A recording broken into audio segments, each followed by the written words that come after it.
Quero te conhecer, quero sentir-te, Deus.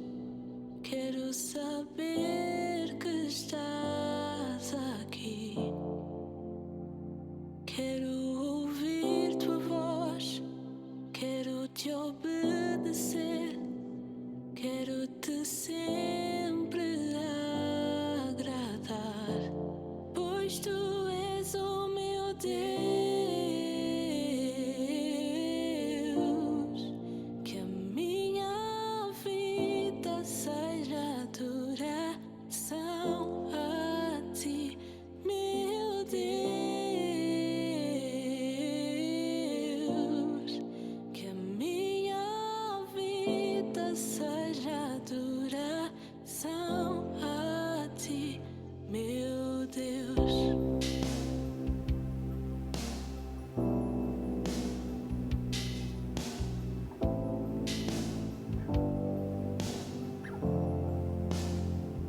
Quero te conhecer, quero sentir-te, Deus.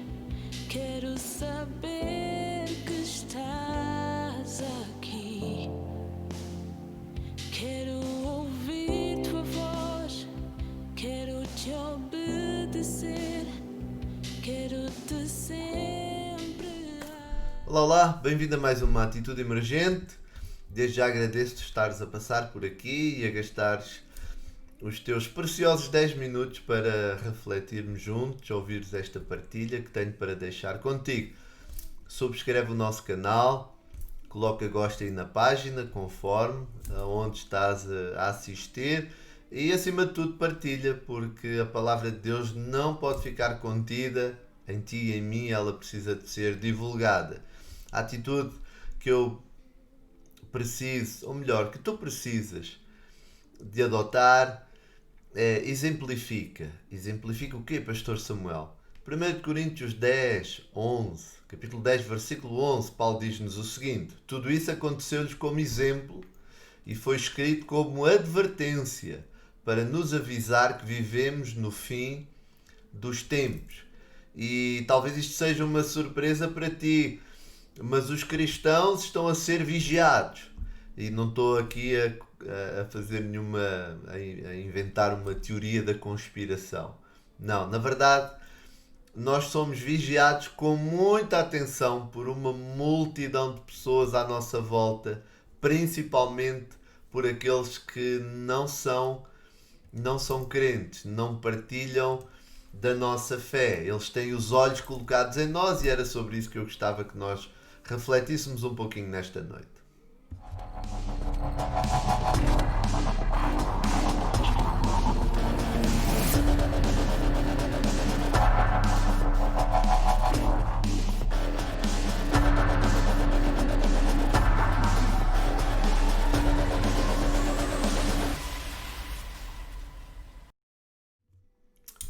Então, como eu dizia, temos uma nuvem de testemunhas que nos assiste e é verdade que eles não estão propriamente a torcer por nós, muitos dos que estão lá fora, e quando eu digo lá fora, fora do reino de Deus, fora da fé cristã, que não são participantes do reino de Deus ainda, eles têm os olhos colocados em nós. E sabem, eles até gostam quando percebem que nós cometemos um erro, que pisamos na bola, não é? Metemos o pé na argola, porque podem dizer: estão a ver?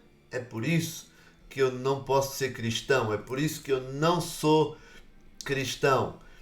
No entanto, quando um crente, um cristão passa por dificuldades e se a sua postura for a correta, se os seus comportamentos são de acordo com os valores do reino, de acordo com a ética, nós estamos a contribuir para que a glória de Deus seja manifesta através da nossa vida e com isso nós tornamos uma testemunha poderosa de quem Deus é e daquilo que Deus faz. Vejam, por exemplo, Paulo e Silas. Paulo e Silas, quando foram presos lá na cidade de Filipos, creio, se a memória não me trai, diz o texto que por volta da meia-noite estes dois homens de Deus depois de terem sido açoitados com varas, estavam presos pés e mãos no tronco, lá no fundo daquela prisão úmida, ah, seguramente em circunstâncias extremamente desconfortáveis, mas diz que por volta da meia-noite Paulo e Silas cantavam louvores a Deus. Eles não estavam a carpir as dores e coitadinhos de nós, o que é que nós fizemos para merecer isto, viemos servir a Deus e vejam lá o que nos aconteceu. Não, eles fazem aquilo que a Escritura nos ensina: em tudo dai graças, em tudo bendizei o nome de Deus. Porquê?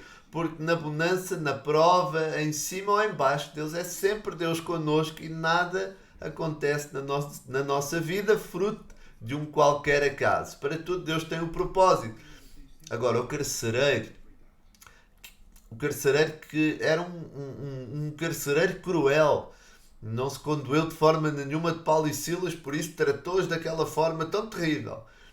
Diz o texto que ele nunca tinha visto nada assim, ao ponto daquele movimento, aqueles cânticos e aqueles louvores que Paulo e Silas estavam a entoar a Deus em circunstâncias que nada o fariam prever, fez com que Deus se movesse de uma forma tão sobrenatural naquela prisão que o carcereiro gritou para eles: varões, o que é que eu faço para ser salvo? Senhores, o que é que eu devo fazer para ser salvo?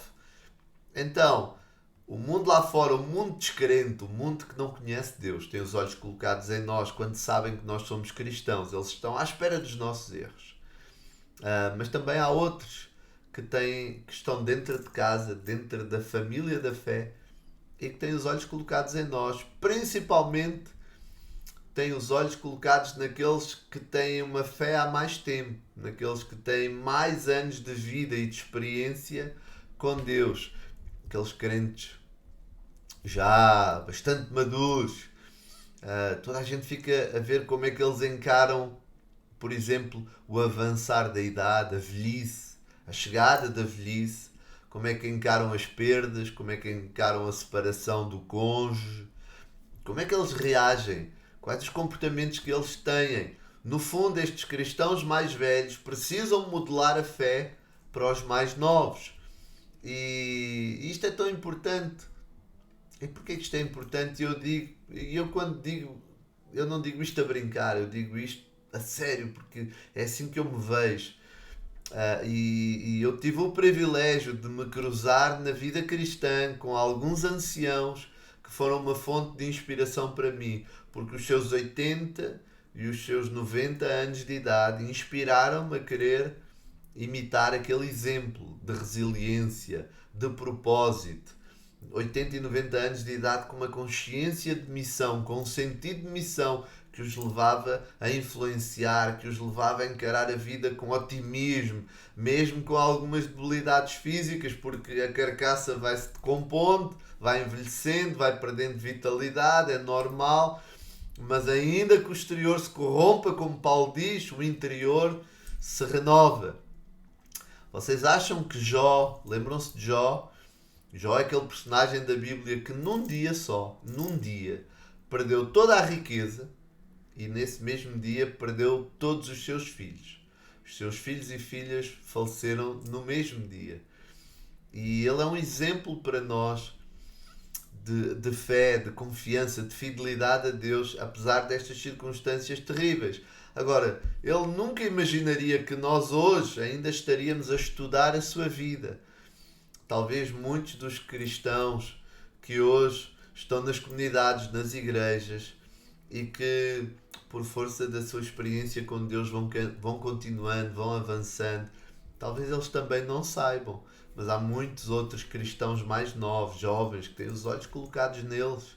Não é só o mundo que tem os olhos colocados dentro da igreja, a própria igreja olha para si mesma e nós precisamos ser modelo para os mais novos, modelo para aqueles que vão chegar à fé, modelo para aqueles que se vão render a Cristo nestes próximos dias.